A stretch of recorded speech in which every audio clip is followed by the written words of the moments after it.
ರಾಜ್ಯದಲ್ಲಿ ಮತ್ತೆ ಮುಂಗಾರು ಮಳೆಯ ಅಬ್ಬರ ಪ್ರಾರಂಭವಾಗಿರುವಂತದ್ದು ಯಾವ್ಯಾವ ಜಿಲ್ಲೆಗಳಲ್ಲಿ ಎಷ್ಟು ಪ್ರಮಾಣದ ಮಳೆ ಬೀಳುತ್ತೆ ಇದೆಲ್ಲದರ ಬಗ್ಗೆ ಮಾಹಿತಿಯನ್ನು ಕೊಡಲಿಕ್ಕೆ ನಮ್ಮೊಂದಿಗೆ ಹವಾಮಾನ ಇಲಾಖೆಯ ಹಿರಿಯ ಅಧಿಕಾರಿಗಳು CS ಪಾಟೀಲ್ ಅವರಿದ್ದಾರೆ. ಬನ್ನಿ ಮಾತನಾಡ್ಸೋಣ. ಸರ್, ಈಗ ಮತ್ತೆ ಯಾವಾಗ ಅಂದ್ರೆ ಎಷ್ಟು ದಿನಗಳ ಕಾಲ ಮುಂಗಾರು ಮಳೆ ಮತ್ತೆ ಪ್ರಾರಂಭವಾಗುತ್ತೆ? ಬಿಡುವು ಕೊಟ್ಟಿತ್ತು, ಮತ್ತೆ ಈಗ ಪ್ರಾರಂಭವಾಗಿರುವಂತದ್ದು ಎಷ್ಟು ದಿನಗಳ ಕಾಲ ಮತ್ತೆ ಇದು ಮುಂದುವರಿಯುತ್ತೆ ಅನ್ನುವಂಥದ್ದು ಸರ್? ಅಕ್ಟೋಬರ್ 3, 4 ಹಾಗೂ 5ರಂದು ಕರ್ನಾಟಕ ರಾಜ್ಯಾದ್ಯಂತ ಹಲವು ಕಡೆ ಮಳೆಯಾಗುವ ಹೆಚ್ಚಿನ ಸಾಧ್ಯತೆ ಐತಿ. ಇದಕ್ಕೆ ಮುಖ್ಯ ಕಾರಣವೇನೆಂದರೆ ಬಂಗಾಳ ಉಪಸಾಗರದಲ್ಲಿ ಅಕ್ಟೋಬರ್ 1ರಂದು ವಾಯುಭಾರ ಕುಸಿತವಾಗುವ ಸಾಧ್ಯತೆ ಇರುವುದರಿಂದ ಮುಂದಿನ 3 ದಿವಸಗಳ ನಂತರ ಮಳೆಯ ಪ್ರಮಾಣ ಏರಿಕೆ ಆಗುವ ಸಾಧ್ಯತೆಗಳದಾವು. ಸೆಪ್ಟೆಂಬರ್ 30, ಅಕ್ಟೋಬರ್ 1, 2 ಹಾಗೂ 2ರಂದು ಕರ್ನಾಟಕದ ಉತ್ತರ ಹಾಗೂ ದಕ್ಷಿಣ ಒಳನಾಡಿನ ಜಿಲ್ಲೆಗಳಲ್ಲಿ ಅಲ್ಲಲ್ಲಿ ಕೆಲವು ಕಡೆ ಮಾತ್ರ ಹಗುರವಾಗಿ ಮಳೆಯಾಗುವ ಸಾಧ್ಯತೆ ಐತಿ. ಕರಾವಳಿ ಜಿಲ್ಲೆಗಳಲ್ಲಿ ಸೆಪ್ಟೆಂಬರ್ 30ರಿಂದ ಅಕ್ಟೋಬರ್ 2ರವರೆಗೆ ಹಲವು ಕಡೆ ಮಳೆಯಾಗುವ ಸಾಧ್ಯತೆ ಐತಿ. ಅಕ್ಟೋಬರ್ 3, 4 ಹಾಗೂ 5ರಂದು ಉತ್ತರ ಒಳನಾಡು ಹಾಗೂ ದಕ್ಷಿಣ ಒಳನಾಡಿನ ಜಿಲ್ಲೆಗಳಲ್ಲಿ ಹಲವು ಕಡೆ ಮಳೆಯಾಗುವ ಸಾಧ್ಯತೆ ಐತಿ. ಕರಾವಳಿ ಜಿಲ್ಲೆಗಳಲ್ಲಿ ಕೂಡ ಅಕ್ಟೋಬರ್ 3, 4ರಂದು ವ್ಯಾಪಕವಾಗಿ ಮಳೆಯಾಗುವ ಸಾಧ್ಯತೆ ಐತಿ. ಮತ್ತು ಉತ್ತರ ಒಳನಾಡಿನ ಕೆಲವು ಜಿಲ್ಲೆಗಳಲ್ಲಿ ಬೀದರ್, ಕಲಬುರಗಿ, ಯಾದಗಿರಿ, ರಾಯಚೂರು, ವಿಜಯಪುರ ಜಿಲ್ಲೆಗಳ ಕೆಲವು ಕಡೆ ಭಾರಿ ಮಳೆಯಾಗುವ ಸಾಧ್ಯತೆ ಇರೋದರಿಂದ ಅಕ್ಟೋಬರ್ 3 ಹಾಗೂ 4ರಂದು ಯೆಲ್ಲೋ ಅಲರ್ಟ್ ಅನ್ನು ಕೂಡ ಕೊಡಲಾಗಿದೆ. ಮತ್ತು ದಕ್ಷಿಣ ಒಳನಾಡಿನ ಜಿಲ್ಲೆಗಳಲ್ಲಿ ಕೂಡ ಅಕ್ಟೋಬರ್ 3, 4 ಹಾಗೂ 5ರಂದು ಹಲವು ಕಡೆ ಮಳೆಯಾಗುವ ಸಾಧ್ಯತೆ ಐತಿ. ಬೆಂಗಳೂರಿನಲ್ಲಿ ಕೂಡ ಅಕ್ಟೋಬರ್ 3ರಿಂದ ಮಳೆಯ ಪ್ರಮಾಣ ಏರಿಕೆ ಆಗುವ ಸಾಧ್ಯತೆ ಐತಿ. ಮತ್ತು ಅಕ್ಟೋಬರ್ 1 ಹಾಗೂ 2ರಂದು ಕೆಲವು ಕಡೆ ಹಗುರವಾಗಿ ಬೆಂಗಳೂರಿನಲ್ಲಿ ಮಳೆ ಆಗ್ಬೋದು. ಆದರೆ ಮಳೆಯ ಪ್ರಮಾಣ ಇನ್ನೂ 3 ದಿವಸದವರೆಗೆ ಕಡಿಮೆ ಇರ್ತೈತಿ. ನಂತರ ಅಕ್ಟೋಬರ್ 3ರಿಂದ ಒಂದು 4-5 ದಿವಸ ತನಕ ಒಳ್ಳೆ ಉತ್ತಮವಾಗಿ ಮಳೆಯಾಗುವ ಸಾಧ್ಯತೆ ಐತಿ. ಅಕ್ಟೋಬರ್ 3ರಿಂದ ಅಕ್ಟೋಬರ್ 5, 6 ತನಕ ಒಳ್ಳೆ ಮಳೆ ಆಗ್ಬೋದು. ನಂತರ ತಾತ್ಕಾಲಿಕವಾಗಿ ಮತ್ತೆ ಮಳೆಯ ಪ್ರಮಾಣ ಕಡಿಮೆ ಆಗುವ ಸಾಧ್ಯತೆಗಳು ಮತ್ತದ. S, okay. ನಾವು ಯಾವಾಗ್ಲೂ ಕೂಡ ಮಳೆ ಎಷ್ಟು ದಿನ ಬರುತ್ತೆ ಅನ್ನೋಂಥದ್ದು ಕೇಳ್ತಾ ಇದ್ವಿ. ಯಾವ್ಯಾವ ಜಿಲ್ಲೆಯಲ್ಲಿ ಎಷ್ಟು ಪ್ರಮಾಣದ ಮಳೆ ಬೀಳುತ್ತೆ ಅನ್ನೋದು ಕೇಳ್ತಾ ಇದ್ವಿ. ಜೂನ್ ನಿಂದ ಇಲ್ಲಿವರೆಗೆ ಟಿಲ್ ಡೇಟ್ ವರೆಗೆ ಎಷ್ಟು ಪ್ರಮಾಣದ ಮಳೆ ಯಾವ್ಯಾವ ಜಿಲ್ಲೆಯಲ್ಲಿ ನೀವು ಅಂಕಿಅಂಶದ ಪ್ರಕಾರವಾಗಿ ಹೇಳೋದಾದ್ರೆ, ಅಂದ್ರೆ ಕಳೆದ ಬಾರಿಯ ಮಳೆಗೂ ಈ ವರ್ಷದ ಮಳೆಗೂ ಏನ್ ಡಿಫ್ರೆನ್ಸ್ ಇದೆ ಸರ್? ಅದ್ರ ಬಗ್ಗೆ ನೀವೇನಾದ್ರೂ ಅಂಕಿಅಂಶ ನೀವು ನೋಟೆಡ್ ಮಾಡಿ ಹೇಳೋದಾದ್ರೆ ಯಾವ್ಯಾವ ಜಿಲ್ಲೆಗಳಲ್ಲಿ ಎಷ್ಟು ಪ್ರಮಾಣದ್ದು, ಒಂದು ಕಡೆ ಉತ್ತರ ಕರ್ನಾಟಕ ಆಗಿರ್ಬೋದು, ದಕ್ಷಿಣ ಕನ್ನಡ ಜಿಲ್ಲೆ ಆಗಿರ್ಬೋದು, ಕರಾವಳಿ, ಈ ಭಾಗಗಳಲ್ಲೆಲ್ಲ ಯಾವ ರೀತಿಯಾಗಿ ಮಳೆ ಆಗಿದೆ ಅನ್ನುವಂಥದ್ದು? ನಾವು ಕರ್ನಾಟಕ ರಾಜ್ಯಾದ್ಯಂತ ಎಲ್ಲಾ ಜಿಲ್ಲೆಗಳ ಒಂದು ಸರಾಸರಿ ತಗೊಂಡ್ರೆ 14% ಕರ್ನಾಟಕದಲ್ಲಿ ಮಳೆಯ ಪ್ರಮಾಣ ಹೆಚ್ಚಿಗೆ ಆಗೈತಿ. ವಾಡಿಕೆಗಿಂತ 14% ಮಳೆಯ ಪ್ರಮಾಣ ಹೆಚ್ಚಿಗೆ ಆಗೈತಿ. ಕರಾವಳಿ ಜಿಲ್ಲೆಗಳಲ್ಲಿ 10% ಮಳೆಯ ಪ್ರಮಾಣ ಏರಿಕೆ ಆದದ್ದು ಕಂಡು ಬಂದಿದೆ. ಮತ್ತು ಉತ್ತರ ಒಳನಾಡಿನ ಎಲ್ಲ ಜಿಲ್ಲೆಗಳಲ್ಲಿ ಮಳೆಯ ಪ್ರಮಾಣ ವಾಡಿಕೆಗಿಂತ ಅತಿ ಅಧಿಕವಾಗಿದೆ. ಉತ್ತರ ಒಳನಾಡಿನ ಜಿಲ್ಲೆಗಳಲ್ಲಿ 50% ಮಳೆಯ ಪ್ರಮಾಣ ಹೆಚ್ಚಿಗೆ ಆದದ್ದು ನಮಗೆ ಕಂಡು ಬಂದಿದೆ.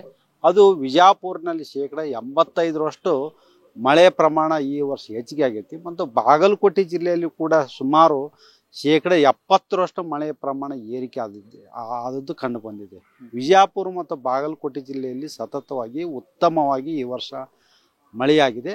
ಮತ್ತು ದಕ್ಷಿಣ ಒಳನಾಡಿನ ಜಿಲ್ಲೆಗಳಲ್ಲಿ ವಾಡಿಕೆಯಂತೆ ಮಳೆಯಾಗಿದೆ ಬಹುತೇಕ ಎಲ್ಲ ಜಿಲ್ಲೆಗಳಲ್ಲಿ. ಆದರೆ ಕೆಲವು ಜಿಲ್ಲೆಗಳಲ್ಲಿ ವಾಡಿಕೆಗಿಂತ ಮಳೆ ಕಡಿಮೆ ಆದದ್ದು ಕೂಡ ಬಂದಿದೆ. ಈಗ ಬೆಂಗಳೂರು ಇರ್ಬೋದು, ರಾಮನಗರ, ಹಾಸನ, ಚಾಮರಾಜನಗರ, ಶಿವಮೊಗ್ಗ, ಈ ಒಂದು ಕೆಲವು ಜಿಲ್ಲೆಗಳಲ್ಲಿ ದಕ್ಷಿಣ ಒಳನಾಡಿನ ಈ ಕೆಲವು ಜಿಲ್ಲೆಗಳಲ್ಲಿ ಮಳೆಯ ಪ್ರಮಾಣ ವಾಡಿಕೆಗಿಂತ ಕಡಿಮೆ ಆಗಿದೆ. ಆದರೆ ಉಳಿದ ಜಿಲ್ಲೆಗಳಲ್ಲಿ ವಾಡಿಕೆಯಂತೆ ಮಳೆಯಾಗಿದೆ ಈ ವರ್ಷ. Yes, okay. ಆಮೇಲೆ ಈಗ ಹವಾಮಾನ ಮುನ್ಸೂಚನೆ ಮತ್ತೆ ನೀವು ಮಳೆ ಬರೋದ್ರ ಬಗ್ಗೆ ಹೇಳ್ತಾ ಇದ್ರಿ. ಎಷ್ಟು ಇಂಪಾರ್ಟೆಂಟ್ ಇದೆ ಸರ್ ಈ ಹವಾಮಾನದ ಮುನ್ಸೂಚನೆ ವರದಿ ಇದೆಯಲ್ಲ, ರಾಜ್ಯದ ಜನತೆಗೆ ಮತ್ತೆ ರೈತರಿಗೆ ಬಹಳ ಮುಖ್ಯವಾಗಿ ಎಷ್ಟು ಮುಖ್ಯವಾದಂತಹ ಮಾಹಿತಿ ಇದು ಅನ್ನುವಂಥದ್ದು? ಆ ಒಂದು ಮಾಹಿತಿ ನಂತರದಲ್ಲಿ ಏನು ಬೆಳೆಗಳನ್ನ ಬೆಳೆಯುವಂಥದ್ದು ಅಥವಾ ಮುನ್ನೆಚ್ಚರಿಕೆ ಕ್ರಮಗಳನ್ನ ಕೈಗೊಳ್ಳುವಂಥದ್ದು, ಇದೆಲ್ಲದ್ರ ಮೇಲೆ ಹೇಗೆ ಇಂಪ್ಯಾಕ್ಟ್ ಆಗುತ್ತೆ ಅನ್ನುವಂಥದ್ದು? ಈ ಮಳೆಯ ಮುನ್ಸೂಚನೆ ಮತ್ತು ಇದು ನಮ್ಮ ಕೃಷಿ ವಲಯದ ಮೇಲೆ ಸಾಕಷ್ಟು ಪರಿಣಾಮ ಬೀಳ್ತೈತಿ. ಯಾವುದೇ ಒಂದು ನಾವು ಕೃಷಿ ಕೆಲಸ ಮಾಡ್ಬೇಕಾಗಿತ್ತಂದ್ರೆ ಮಳೆ ಮುನ್ಸೂಚನೆ ನಮ್ಗೆ ಗೊತ್ತಿತ್ತಂದ್ರೆ ನಾವು ಇದನ್ನು ಸರಿಯಾಗಿ ನಿಭಾಯಿಸ್ಬೋದು. ನಾನು ಇವತ್ತು ಈಗ 3, 4, 5ನೇ ತಾರೀಕಿಗೆ ಅಕ್ಟೋಬರ್ 3, 4 ಹಾಗೂ 5ರಂದು ಮಳೆ ಬರ್ತಂತೆ ನಾವು ಹೇಳಿದ್ರೆ ಯಾರ್ಯಾರು ರಾಶಿ ಮಾಡೋದಿತ್ತು ಅಥವಾ ಕಟಾವು ಮಾಡೋದಿತ್ತು ಅಂದ್ರೆ ಮಾಡಕ್ಕೆ ಹೋಗ್ಬಾರ್ದು ಆ ಟೈಮ್ದಲ್ಲಿ. ಮತ್ತು ಯಾರ ಔಷಧಿ ಸಿಂಪಡಣೆ ಮಾಡೋದಾಗಲಿ ಇಂಥದ್ದೆಲ್ಲ ಮಾಡಬಾರ್ದು. ಮತ್ತು ಕೆಲವೊಂದು ಕಡೆ ಮಳೆ ಆಗಲಾರ್ದ ಪರಿಸ್ಥಿತಿನೂ ಕೂಡ ಇರುತ್ತೆ. ಇಷ್ಟೆಲ್ಲ ಮಳೆ ಆದ್ರೂ ಅವಾಗ ಅವರು ತಾವು ನೀರು ಹಾಯಿಸೋದನ್ನು ನಿಲ್ಲಿಸ್ಬೋದು. ಇದರಿಂದ ನಾವು ನಮ್ಮ ಒಂದು ದುಡ್ಡು ನಾವು ಉಳಿಸ್ಬೋದು ಇದರಲ್ಲಿಂದ. ಬೆಳೆ ಮೇಲೆ ಮತ್ತು ಇದು ನಮ್ಮ ಮಳೆ ಮುನ್ಸೂಚನೆ ಬಿತ್ತೋದಾಗಿರ್ಬೋದು ಮತ್ತು ಕಟಾವು ಮಾಡೋದಾಗಿರ್ಬೋದು, ಇದು ರಾಶಿ ಮಾಡೋದಾಗಿರ್ಬೋದು, ನೀರು ಹಾಯಿಸೋದಾಗಿರ್ಬೋದು ಮತ್ತು ಔಷಧ ಸಿಂಪಡಣೆ, ಹಿಂಗೆ ವಿವಿಧ ಕೃಷಿ ಚಟುವಟಿಕೆಗಳಿಗೆ ಭಾಳ ಮುಖ್ಯವಾಗಿರ್ತೈತಿ. ಈ ಒಂದು ಸಲಹೆಯನ್ನು ಮೇರೆಗೆ ನಾವು ಕೆಲಸ ಮಾಡಿದರೆ ನಾವು ಸಾಕಷ್ಟು ಮ್ಯಾನ್ ಪವರ್ ಉಳಿಸ್ಬೋದು ಮತ್ತು ನಮ್ಮ ಖರ್ಚನ್ನು ಒಮ್ಮೊಮ್ಮೆ ಕಡಿಮೆ ಆಗೋ ಸಾಧ್ಯತೆಗಳು ಅದಾವು ಮತ್ತು ಇಳುವರಿನೂ ಕೆಲವೊಮ್ಮೆ ಹೆಚ್ಚಿಗೆ ಆಗೋ ಸಾಧ್ಯತೆಗಳು ಕೂಡ ಅದಾವು. ಓಕೆ, ಕೆಲವೊಮ್ಮೆ ಏನಾಗುತ್ತೆ ಅಂತ ಹೇಳಿದ್ರೆ ಮಳೆ ಬರುತ್ತೆ ಅನ್ನುವಂತಹ ನೀವು ಮಾಹಿತಿಯನ್ನ ಕೊಟ್ಟಿರ್ತೀರಿ. ಆದ್ರೆ ಕೆಲವೊಂದು ಭಾಗಗಳಲ್ಲಿ ಆ ದಿನ ಆ ಸಮಯದಲ್ಲಿ ಮಳೆ ಬಿದ್ದಿರಲ್ಲ ಅಥವಾ ಮಳೆ ಬಂದಿರಲ್ಲ. ಅದು ಯಾಕೆ ಆ ವ್ಯತ್ಯಾಸಗಳು ಆಗುತ್ತೆ ಅನ್ನುವಂಥದ್ದು ಕರ್ನಾಟಕ ಟಿವಿಯ ವೀಕ್ಷಕರು ಕಮೆಂಟ್ ಬಾಕ್ಸ್ ಅಲ್ಲೂ ಕೂಡ ಕೇಳಿದ್ದಾರೆ. ನಮ್ಮ ಭಾಗದಲ್ಲಿ ಮಳೆ ಬಂದಿಲ್ಲ ಅನ್ನುವಂಥದ್ದನ್ನು ಕೂಡ ಕೇಳಿರುವಂಥದ್ದು. ವ್ಯತ್ಯಾಸ ಹೇಗಾಗುತ್ತೆ ಸರ್ ಅದು ಅನ್ನುವಂಥದ್ದು, ಅದ್ರ ಬಗ್ಗೆ ಮಾಹಿತಿಯನ್ನು ಹೇಳೋದಾದ್ರೆ, ಈಗ ನಮ್ಮ ದೇಶ 0 to 30 ಡಿಗ್ರಿ ಲ್ಯಾಟಿಟ್ಯೂಡ್ ಅಂದ್ರೆ ಈ ಉಷ್ಣ ವಲಯದಲ್ಲಿ ಹೆಚ್ಚಿನ ನಮ್ಮ ದೇಶ ಉಷ್ಣ ವಲಯದಲ್ಲಿ ಬರ್ತೈತಿ. ಈ ಉಷ್ಣ ವಲಯದಲ್ಲಿ ಬರ್ಬೇಕಂದ್ರೆ ಇಲ್ಲಿ ಜಾಸ್ತಿ ಥಂಡರ್ಸ್ಟಾರ್ಮ್ಸ್ ಡಾಮಿನೆಂಟ್ ಇರ್ತಾವೆ. ಈ ಥಂಡರ್ಸ್ಟಾರ್ಮ್ ಡಾಮಿನೆಂಟ್ ಇರುವುದರಿಂದ ಇವು ಉದ್ದ ಆಗಲ್ಲ, ಸುಮಾರು ಒಂದು 10 ರಿಂದ 20 ಕಿಲೋಮೀಟರ್ ಉದ್ದಳತೆಯಲ್ಲಿ ಬೆಳೆಯುವುದರಿಂದ ಒಂದು ಕಡೆ ಮಳೆ ಆದರೆ ಇನ್ನೊಂದು ಕಡೆ ಮಳೆ ಆಗಿರುವುದಿಲ್ಲ. ಈ ಒಂದು ಇದು ಸರ್ವೇ ಸಾಮಾನ್ಯದು. ಧನ್ಯವಾದ.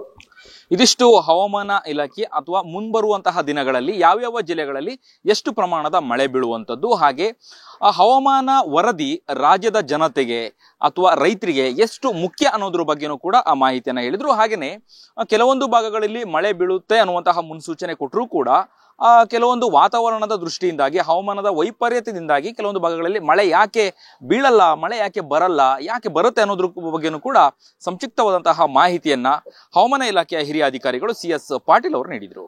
ಕ್ಯಾಮ್ರಾ ಪರ್ಸನ್ ಉಲ್ಲಾಸ್ ಜೊತೆ ಅಭಿಜಿತ್ ಗಣೇಶ್, ಕರ್ನಾಟಕ ಟಿವಿ, ಬೆಂಗಳೂರು. ತುಂಬಾ ದಪ್ಪ ಇದ್ದೀರಾ, ಅದರಲ್ಲೂ ಯಾವುದೇ ಸೈಡ್ ಎಫೆಕ್ಟ್ ಇಂದ ಸಣ್ಣ ಆಗ್ಬೇಕಾ? ಎಷ್ಟೋ ಜನ ಹೇಳ್ತಾ ಇದ್ರಿ, ಸರ್ ನಾನು ಜಿಮ್ಗೆ ಹೋಗ್ತಾ ಇದ್ದೀನಿ ಆದ್ರೂ ಸಣ್ಣ ಆಗ್ತಾ ಇಲ್ಲ ಸರ್, ವರ್ಕೌಟ್ ಮಾಡ್ತಾ ಇದ್ದೀನಿ ಆದ್ರೂ ಸಣ್ಣ ಆಗ್ತಾ ಇಲ್ಲ ಅಂತ ಹೇಳ್ತಾ ಇದ್ರಲ್ಲ. 100% ಯಾವ ಜಿಮ್ಗೂ ಹೋಗ್ದಂಗೆ ವರ್ಕೌಟು ಮಾಡ್ದಂಗೆ ನೀವು ಸಣ್ಣ ಆಗ್ಬೋದು. ಪ್ರತಿದಿನ ಬೆಳಿಗ್ಗೆ ಸಂಜೆ 2 ಟೈಮ್ ನಮ್ಮ ಜೀನಿ ಸ್ಲಿಮ್ ನ ಯೂಸ್ ಮಾಡಿ ಯಾವುದೇ ಸೈಡ್ ಎಫೆಕ್ಟ್ ಇಲ್ದಂಗೆ ನೀವು ಸಣ್ಣ ಆಗ್ತೀರಾ. ಯಾಕೆಂದ್ರೆ ಜೀನಿ ಸ್ಲಿಮ್ ಒಂದು ಉತ್ತಮ ಆಹಾರ. ದೇಹದಲ್ಲಿ ಬ್ಯಾಡ್ ಕೊಲೆಸ್ಟ್ರಾಲ್ ಜಾಸ್ತಿ ಆದಾಗ ಹಾರ್ಟ್ ಅಟ್ಯಾಕ್ ಆಗೋ ಚಾನ್ಸಸ್ ಜಾಸ್ತಿ. ಇತ್ತೀಚೆಗಂತೂ ಸಿಕ್ಕಾಪಟ್ಟೆ ನ್ಯೂಸ್ನ ಕೇಳ್ತಾನೆ ಇದ್ದೀವಿ.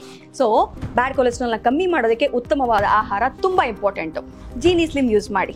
ಕರೆಕ್ಟ್, ಜೀನಿ ಸ್ಲಿಮ್ನಲ್ಲಿ ಇರುವಂತಹ ಎಷ್ಟೋ ಆಹಾರ ಧಾನ್ಯಗಳು ಕೊಲೆಸ್ಟ್ರಾಲ್ ಲೆವೆಲ್ನ ಕಮ್ಮಿ ಮಾಡೋದಕ್ಕೆ ಹೆಲ್ಪ್ಫುಲ್ ಆಗುತ್ತೆ.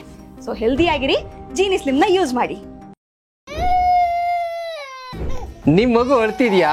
ಹಾಗಾದ್ರೆ ನಿಮ್ ಮಗುವಿಗೆ ಜೀನಿ ಸರಿ ಇಟ್ಕೊಡಿ.